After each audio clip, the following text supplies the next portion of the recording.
The inside. For clothes that Tristan lost. Bold 3 Detergent Plus Fabric. La guerra es paz, la libertad es esclavitud, la ignorancia es la fuerza. Un mensaje contradictorio que solo alguien sin libre pensamiento aceptaría, como nos advierte el autor británico, George Orwell. Buenos días, buenas tardes y buenas noches. Soy la Panda, y en esta ocasión les traigo el resumen de la novela 1984. Como es costumbre, este resumen abarcará los eventos más importantes de toda la novela, sin entrar en muchos detalles, para que no pierdan la oportunidad de descubrir lo que la novela tiene para ofrecer por ustedes mismos. Pueden usar este resumen para un trabajo escolar, o quitarse las dudas de si leer o no la novela. Dividiré este video en 3 secciones, correspondientes a las partes en las que se divide la misma obra. Dicho esto, comencemos. 1984 es, junto a Rebelión en la Granja, una de las obras más conocidas a nivel mundial del autor inglés George Orwell. Esta obra fue escrita alrededor de 1947 y 48, siendo publicada un año después, sin saber el impacto que tendría en la cultura popular. 1984, sin duda alguna, se ha ganado un lugar en la historia de la literatura, sobre todo en el género de distopía, al punto que se ha acuñado su adjetivo propio, orwelliano, para referirse a obras o situaciones donde un gobierno totalitario controla y modifica la historia, cultura, tradiciones y lenguajes del pueblo. Libros, arte, cine, cómics, televisión. La influencia de 1984 ha inspirado a cientos de obras a lo largo de los años, lo que no hace más que aumentar aún más su influencia en el colectivo imaginario de las personas que temen por un futuro sin libertad de expresión. La novela inicia con nuestro protagonista Winston Smith llegando a su hogar. En este mundo la gente tiene un aparato en su hogar, la telepantalla, una televisión que nunca se puede apagar y transmite constantemente, al igual que graba todo cuanto pase frente a ella como una cámara de vigilancia. Winston se acercó a la ventana, sintiéndose abrumado por la cantidad de carteles con el rostro del Gran Hermano. También vio su lugar de trabajo, el Ministerio de la Verdad, o Miniver en la nueva lengua, el idioma implementado por el gobierno. El hombre se alejó de la ventana para ir hasta la cocina a beber un poco de ginebra y fumar un cigarrillo. Luego buscó un punto ciego de la telepantalla para sacar un diario personal secreto. Winston se había quedado en blanco a pesar de planear por semanas qué escribir, aunque finalmente escribió sobre un día que tuvo en el cine.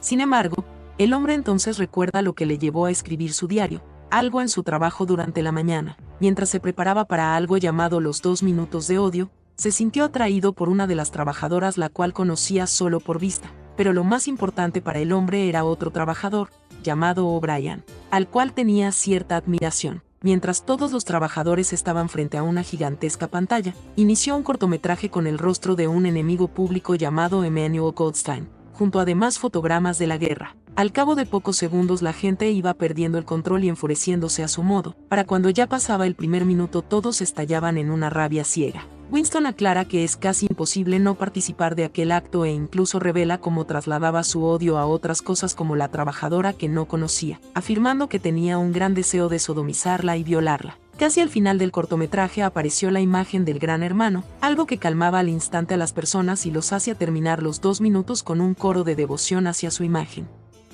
Winston cruzó miradas con O'Brien, algo que para él significaba que el hombre pensaba igual que él en cuanto a su escepticismo con el gobierno. Sin darse cuenta, Winston escribió una y otra vez en su diario abajo el Gran Hermano, algo que lo asustaba demasiado por miedo a que la policía del pensamiento lo arrestara. Aunque no pudo detenerse de escribir la misma frase, finalmente deteniéndose al oír cómo golpeaban la puerta. Convencido de que lo habían descubierto tan rápido, Winston se resignó y se acercó a la puerta. Para fortuna de Winston, quien estaba del otro lado era su vecina, la señora Parson, quien necesitaba ayuda con su fregadero. El hombre no se sentía cómodo dentro del hogar de su vecina, ya que los niños de la mujer no paraban de gritar y jugar alrededor del hombre, gritándole que era un traidor, cosas aprendidas por su adoctrinamiento tan temprano. Una vez arregló el fregadero, Winston regresó a su hogar. No podía evitar sentir pena por la mujer ya que era común que los niños adoctrinados acusaran a sus padres por faltas menores y era como aumentar la vigilancia constante que recibía uno. Luego de eso, a la mente de Winston vino O'Brien, relacionando su imagen con la de un sueño que tuvo y deseando una vez más tener en él un aliado contra el sistema. Sin embargo, la telepantalla anunció bastante alto unas noticias sobre una batalla que habían tenido, además de anunciar que reducirían las porciones de chocolate proporcionado por el gobierno, pasando de 30 a 20 gramos. Winston se acercó a la ventana para ver cómo caían algunas bombas en zonas de Londres, algo ya común.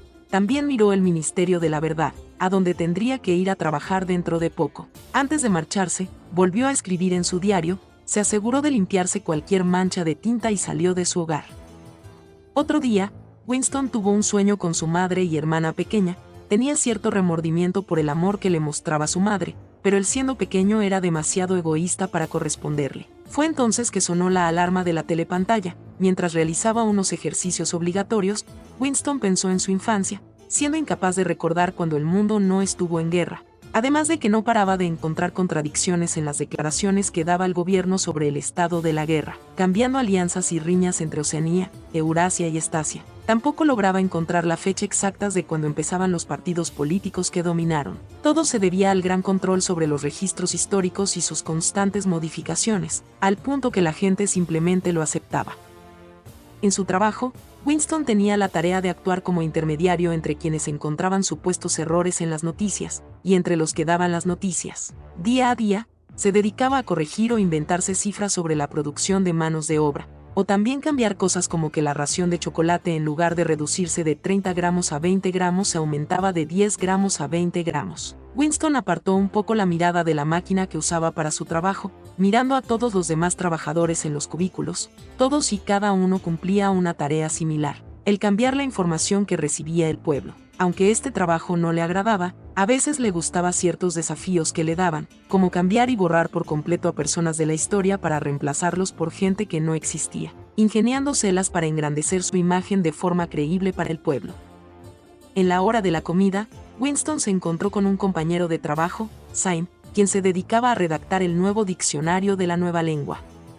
El hombre le explicó cómo el limitar el lenguaje ayudaba a erradicar el libre pensamiento. Si quitaban la palabra malo, entonces no podía haber algo contrario a bueno. Winston estaba seguro de que a Syme lo harían desaparecer, ya que incluso siendo alguien ortodoxo con el gobierno, era demasiado listo para el gusto de ellos. De pronto había llegado otro conocido, Parsons, el hombre de la familia que vivía al frente de Winston, alguien alegre, aunque no le caía tan bien al ser la imagen del ciudadano modelo para el gobierno, sin muchas luces. La telepantalla hizo sonar una trompeta, anunciando las cuotas de producción, algo que claramente Winston sabía que en su mayoría eran falsas, pero el resto de los trabajadores no cuestionaban nada, como si solo Winston fuera el único con memoria para los anuncios antiguos, aunque él mismo se planteaba cuántos de sus recuerdos eran reales o modificados sin darse cuenta. Antes de tener que volver al trabajo, Winston cruzó miradas con la chica que había visto en los 2 minutos de odio, inquietándose un poco por la paranoia de que lo vigilara para luego denunciarlo a la policía del pensamiento.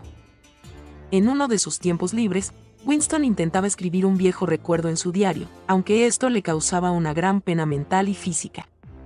Pensó en cómo el gobierno impedía cada relación afectiva posible. La procreación era más una obligación del ciudadano común. Winston recordó a su esposa, alguien que no soportaba y solo estaba con ella por obligación, aunque al final se separaron luego de meses sin tener ningún hijo. El hombre parecía negarse a recordar, pero al final se forzó a sí mismo a terminar su relato en el diario.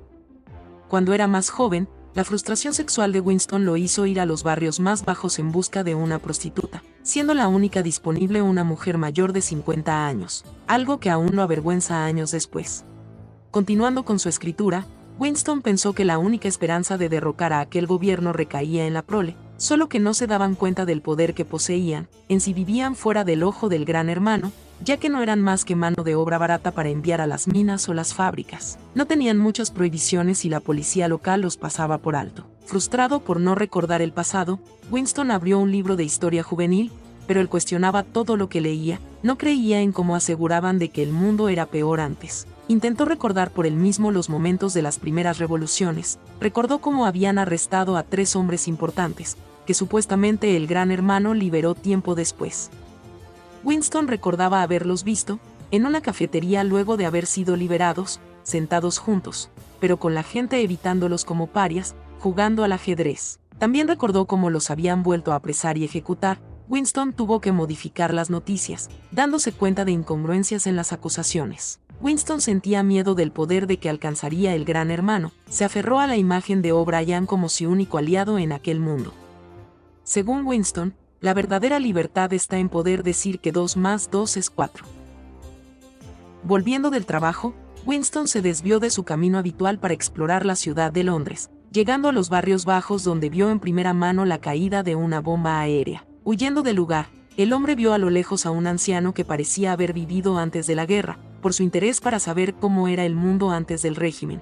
Winston lo siguió hasta un bar donde intentó entablar conversación con el anciano. Lamentablemente no lograba conseguir respuestas ya que el anciano era demasiado senil para darle una conversación coherente, por lo que se escapa en cuanto tuvo la oportunidad. Decepcionado y perdido en sus pensamientos, sin darse cuenta, Winston había llegado hasta la tienda de segunda mano donde había comprado su diario en blanco.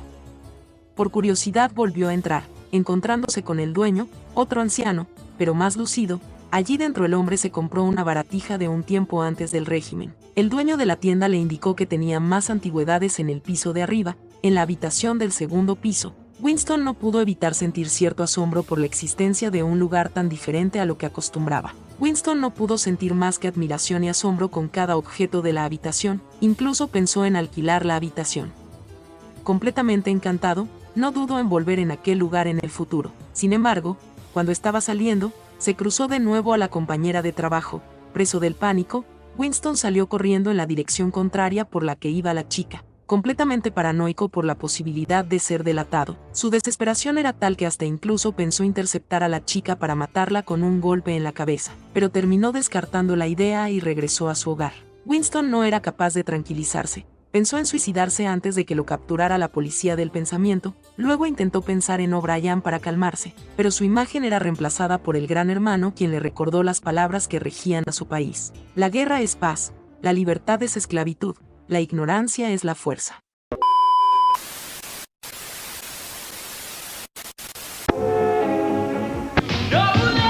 Oh, funky colors. Shapes that swing. Perdón, es difícil cambiar la señal de la telepantalla, solo dame un... El segundo tercio de la novela inicia con Winston en su trabajo, ya habiendo pasado 4 días desde el incidente. El hombre se había levantado de su cubículo para ir al baño, pero se topó con la chica de antes, aunque esta vez la chica se tropezó y cayó al suelo sobre su brazo lastimado por el trabajo. Winston dudó, pero se acercó a ayudarla. En cuanto la chica se puso de pie, deslizó una nota en la mano del hombre en secreto. Winston buscó el momento justo donde las telepantallas no lo vieran para leer la nota, que simplemente decía te quiero.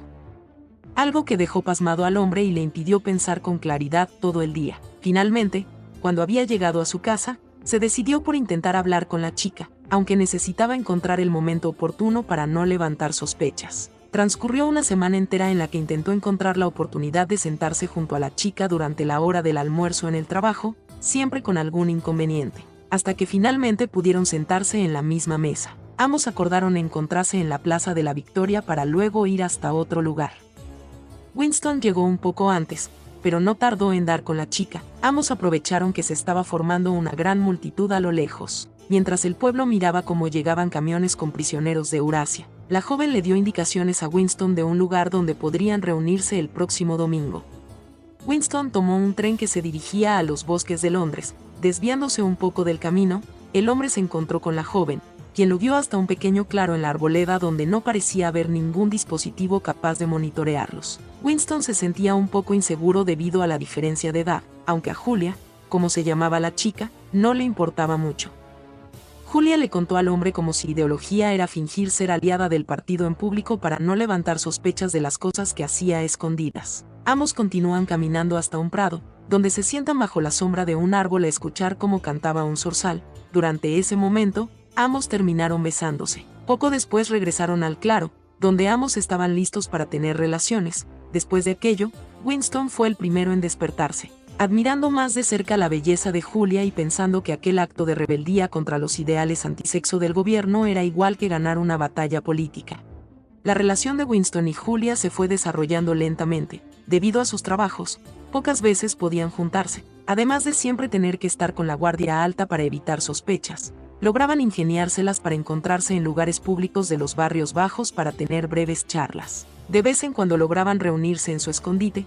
Winston pudo saber un poco más sobre Julia, sobre toda su postura rebelde, buscando más los actos individuales contra el sistema en lugar de grandes organizaciones como las que depositaba su esperanza el hombre. Aunque para el disgusto del hombre, la chica casi siempre llevaba todos sus temas políticos a la sexualidad.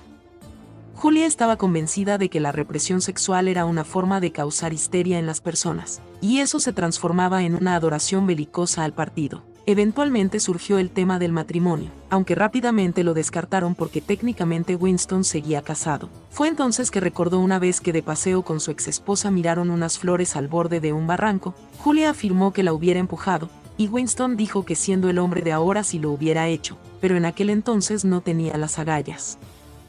En uno de sus encuentros, Winston le propuso a Julia reunirse en la habitación de la tienda de antigüedades. Para suerte de ambos, el anciano dueño no tenía problemas en alquilarles el lugar. Winston se encontraba algo nervioso esperando la llegada de la mujer. En cuanto entró en la habitación, Julia le mostró emocionada al hombre varios productos ilegales que había encontrado en el mercado. También le pidió que se volteara y no la viera por unos minutos para mostrarle una sorpresa. Finalmente, luego de la espera, Winston vio que Julia se había maquillado por completo. Nunca había visto a una mujer participante del partido utilizando maquillaje, incluso estaba perfumada. Luego de haber tenido relaciones, Winston fue el primero en despertar, luego Julia. Ya que aún tenían tiempo de sobra, la mujer se propuso a hacer café, no sin antes espantar a una rata que había visto. Winston se sobresaltó bastante, les tenía un fuerte pavor a las ratas y eran recurrentes en sus pesadillas. Cuando el hombre se calmó, ambos comieron algo, mientras charlaban de algunos objetos en la habitación. Incluso Julia cantó un fragmento de una canción que Winston no lograba recordar.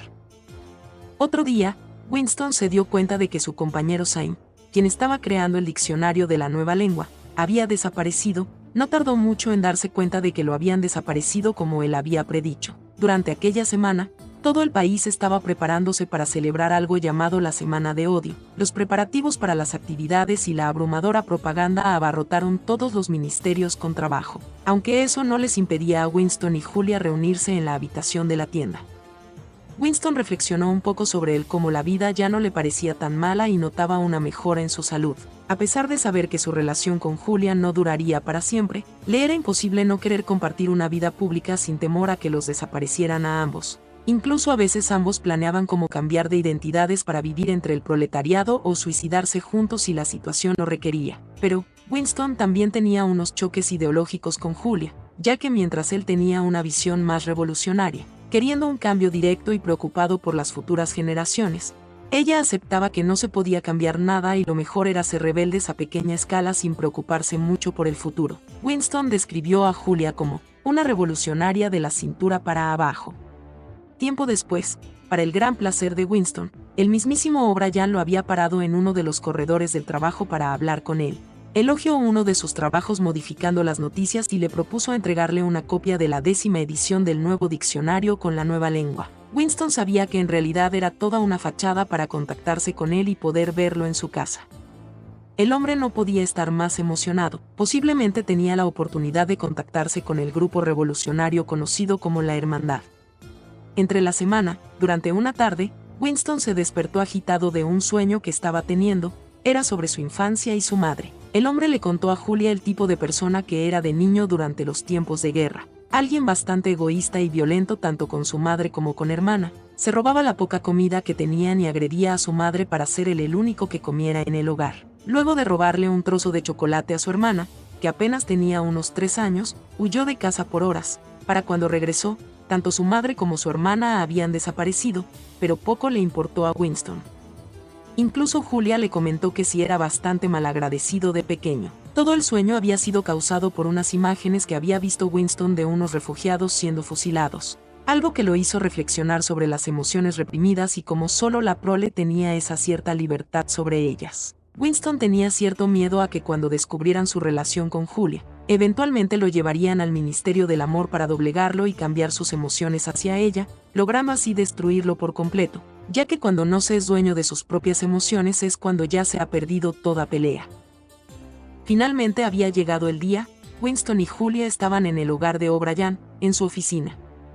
El hombre se levantó de su asiento pasando frente a la telepantalla para apagarla, causando asombro en la pareja. Cuando le dieron la palabra, Winston declaró sus intenciones de unirse al grupo rebelde. El mayordomo les trajo sillas y algo de vino para que pudieran charlar. Se enteraron entonces de que el grupo rebelde y las conspiraciones contra el gobierno eran ciertas. La Hermandad y Emmanuel Goldstein, el enemigo público del país, también existía. O'Brien les preguntó qué tan lejos estaban dispuestos a llegar por la causa. La pareja aceptó hacer cualquier cosa, aunque su límite era separarse. El hombre les explicó lo dura que sería la tarea, ya que debían actuar muy en la sombra sin ningún apoyo y pocas conexiones. Luego les explicó que les daría un libro con todas las verdades. Si lo terminaban, serían miembros oficiales de la hermandad. Para terminar, dieron un último brindis. Julia fue la primera en irse para no levantar sospechas. Luego Winston, quien antes de irse le preguntó a O'Brien si conocía una canción que no lograba completar, y para su sorpresa conocía el último verso que le faltaba. Cuando ya casi terminaba la Semana del Odio, en medio de un discurso importante mientras todo el pueblo se unía en un odio a Eurasia, el gobierno dio un comunicado de que en realidad Eurasia eran sus aliados y estaban en guerra con Estasia. Se declaró que el error fue culpa de Goldstein para sabotearlos. Rápidamente se retiraron todos los pósters y banderines que tapizaban la ciudad entera. Los empleados de cada ministerio trabajaron sin descansar por hasta 18 horas seguidas para modificar toda la historia, propaganda e información hasta el momento, ya que siempre habían declarado de estar en guerra con Eurasia. Luego de 90 horas de trabajo, Winston finalmente era libre. Además había conseguido el libro de la hermandad durante toda la conmoción. Finalmente, Winston pudo leer el libro con todas las verdades de Goldstein. El libro explica cómo surgieron las tres grandes potencias, además de cómo las potencias se mantienen en una constante guerra, pero no una a la cual se busque ganar, ya que en sí se utiliza como una excusa para producir y a su vez tener escasez. Para controlar a la población se mantiene a la gente en un equilibrio entre pobreza y bienestar para que no puedan rebelarse contra el Estado, además de un peligro constante falso, todo para disuadir cualquier pensamiento revolucionario. En sí, ninguna de las grandes potencias está en una guerra en toda regla, simplemente conflictos armados para que las tres puedan ejercer control sobre su población, ya que como dice el libro, cada nación es lo mismo, pero con otra imagen. Winston se detuvo un segundo de la lectura, disfrutando del placer de leer sin el miedo a ser vigilado. Para él no había nada nuevo en aquel libro, aunque le complacía saber que cada una de sus ideas estaban en lo correcto. En aquel momento llegó Julia. La mujer no estaba tan interesada en el libro, pero aún así se recostó en la cama con Winston para que él le leyera. Otro de los capítulos del libro de Goldstein afirma que desde finales del Neolítico existe la separación entre clase alta, media y baja. Los dirigentes de las tres potencias logran mantenerse en el poder ya que aumentan esta separación. A las clases bajas se las mantiene sin nada para que no intenten alzarse y estén sometidas a un constante trabajo para llevar el día a día, pero se les otorga libertad de pensamiento al ser considerados poco intelectuales para darse cuenta de las cosas. Por otro lado, está la clase media, la cual si bien se le provee de lo justo y necesario, se limita cualquier pensamiento y se la adoctrina para transformar su intelecto en una fe ciega. Winston detuvo su lectura para ver si Julia estaba prestando atención, pero la mujer ya se había dormido. Del cansancio por tanto trabajo y por la seguridad del escondite, él también termina durmiéndose. Winston se había despertado junto a Julia. Ambos se acercaron a la ventana para admirar la vista de la prole trabajando en la calle. Sin embargo, una misteriosa voz los exaltó. Una telepantalla emergió detrás de un cuadro, mostrando de que todo este tiempo los habían estado vigilando. La policía del pensamiento no tardó en llegar, ninguno tuvo el valor de huir del lugar. Los agentes entraron en la habitación, golpearon a Julia en el estómago y Winston no se atrevió a socorrerla. El anciano que les había alquilado la habitación todo este tiempo, en realidad era un hombre joven disfrazado. Finalmente, Winston estuvo frente a la tan temida policía del pensamiento.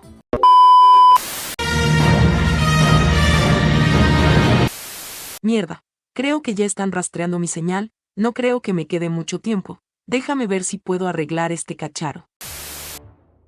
Winston había sido llevado a una prisión común, luego trasladado a una celda individual y finalmente a una con más personas. El hombre no se atrevía a moverse ya que le gritaban por la telepantalla cuando hacía algo que no sé estar sentado, con el resto de los prisioneros. Se dio cuenta de la diferencia entre los presos políticos y los criminales comunes, a estos últimos teniéndoseles más tolerancia y libertades. Winston no paraba de sufrir, el tiempo sin comer le causaba dolor de estómago y cuando no, se sentía tenso por la situación.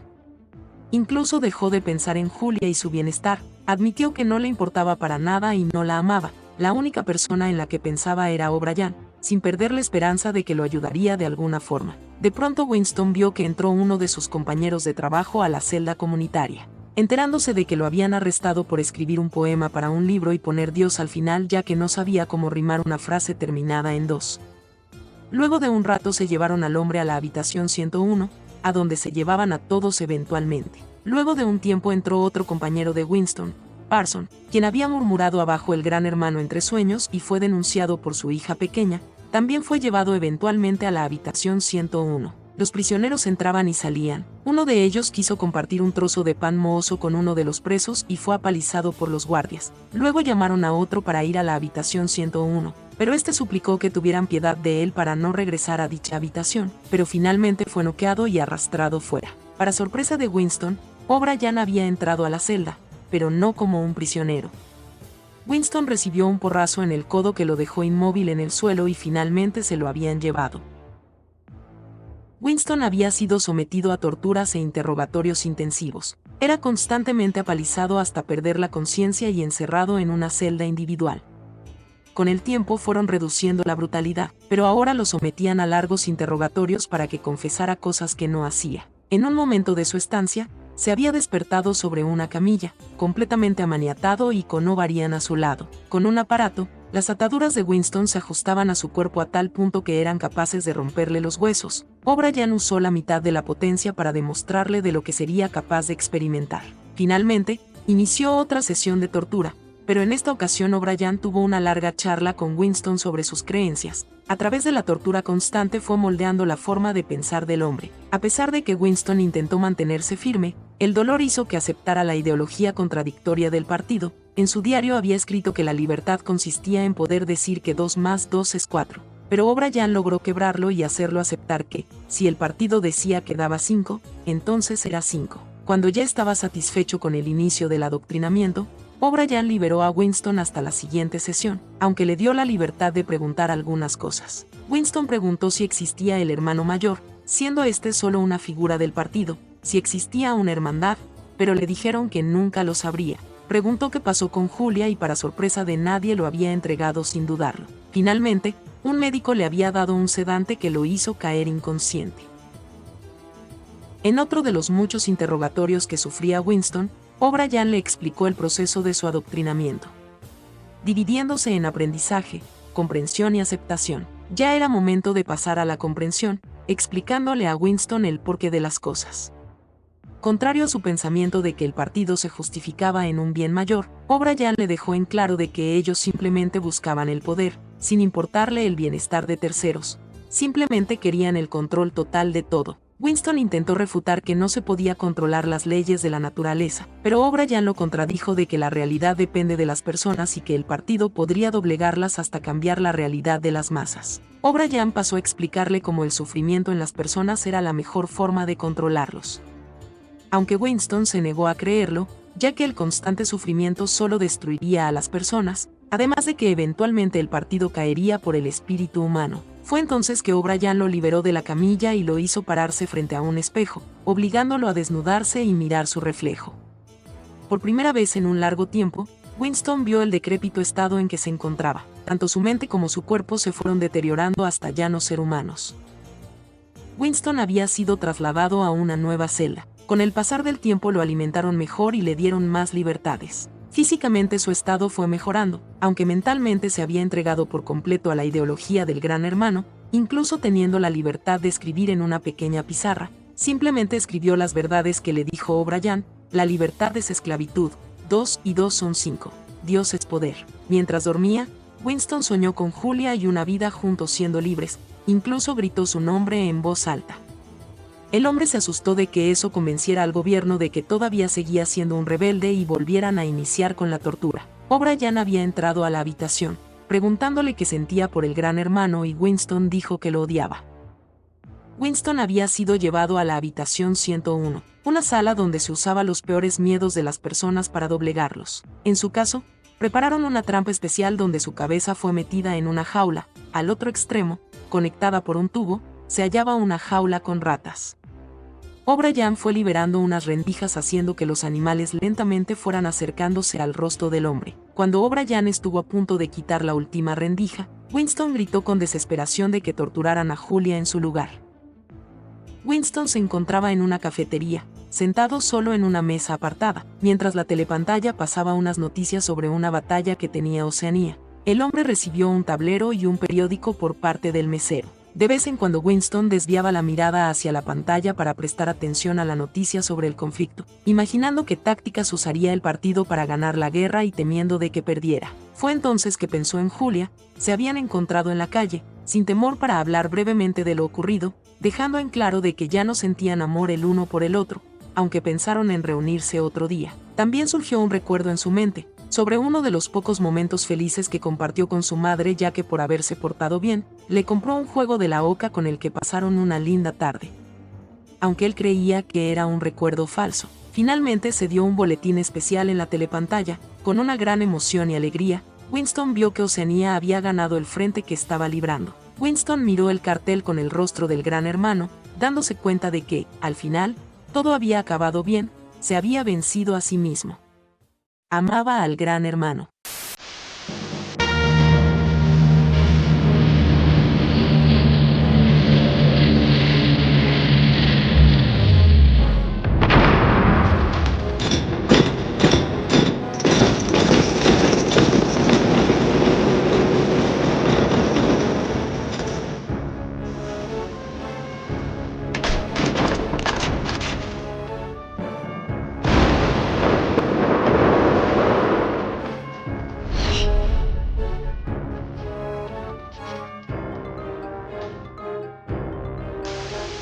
Bien, ¿qué se puede decir de este libro que no se haya dicho ya? Sin duda alguna, 1984 es un libro que marcó historia en el imaginario colectivo, ya que trae a nosotros un miedo racional y posible, el control total de un gobierno o entidad sobre las personas, en cada aspecto de su vida cotidiana, y la pérdida total de nuestra libertad. Creo que es imposible para mí explayarme sobre los temas que abarcan la novela, ya que esta obra ha sido explicada detalle a detalle por todo tipo de personas más cualificadas como profesores, filósofos y demás intelectuales. Personalmente, lo que me gustaría aportar por mi parte es que nunca está de más recordar las enseñanzas básicas de 1984. Perdón, una interferencia. Como decía, recuerda las enseñanzas del Gran Hermano. La guerra es paz. Lucha con uñas y dientes con todos los que piensen diferente a ti. Quienes no se alineen con los ideales del gobierno no merecen vivir. Cuando sean exterminados tendremos la verdadera paz. La libertad es esclavitud. Existe la paradoja de la elección, ya que al tener muchas opciones nuestro cerebro se abruma. Si tienes muchas opciones en la vida te terminas cansando y deprimiendo. Por eso es mejor que el gobierno limite nuestras opciones. Así tendremos una vida fácil y feliz. La ignorancia es la fuerza. No pienses en nada, no cuestiones nada. Ya hay intelectuales cualificados para librarnos de esa carga. Ellos harán todo el pesado trabajo mental de pensar y formar el conocimiento. Lo harán fácil y rápido de entender para ahorrarnos tiempo. Soy la Panda y recuerda, todos amamos al Gran Hermano. Él es el único que vela por nuestro bienestar.